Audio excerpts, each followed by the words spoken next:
Over the last 250 years, the world of Scotch whisky has seen some dramatic changes. In the mid-18th century, the industry was largely based in remote farmland areas of Scotland. But after the Excise Act of 1823, more whisky makers became legal and licensed and began to form distilleries like those we know today. 7 years later, Irishman Aeneas Coffey patented his famous still and changed whisky production forever. Armed with this new technology, the first commercial blended Scotch was released in 1859. In the 1860s, the French brandy industry collapsed and a huge gap appeared in the global market. Together with the expansion of the Scottish Railway, that gap allowed the whisky industry to grow rapidly. Within 15 years, whisky was the world's #1 exported brown spirit. Scotch had evolved from a farmhouse industry to a global business. The end of the 19th century saw a construction boom. 33 new distilleries were created in Speyside alone. But smaller pre-industrial distilleries struggled to compete, and many had to close.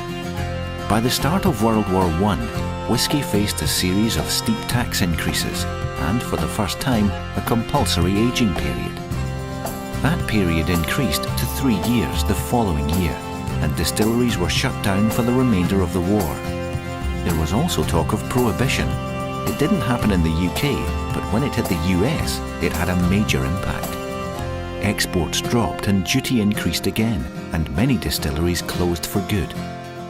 Things got worse throughout the 1920s, and after the Wall Street crash, UK whisky consumption halved, the industry shrank, and many more distilleries were lost or made part of larger groups, then forgotten. More whisky was lost during World War II, when the remaining distilleries were shut down until 1945. As an essential foodstuff, barley was also rationed well into the 1950s. Events like these had dramatic consequences for the whisky industry and caused many of Scotland's traditional distilleries to close their doors. For years, their whisky-making secrets were lost to the world. Until now, the Lost Distillery Company. Lost whisky brands, reinterpreted.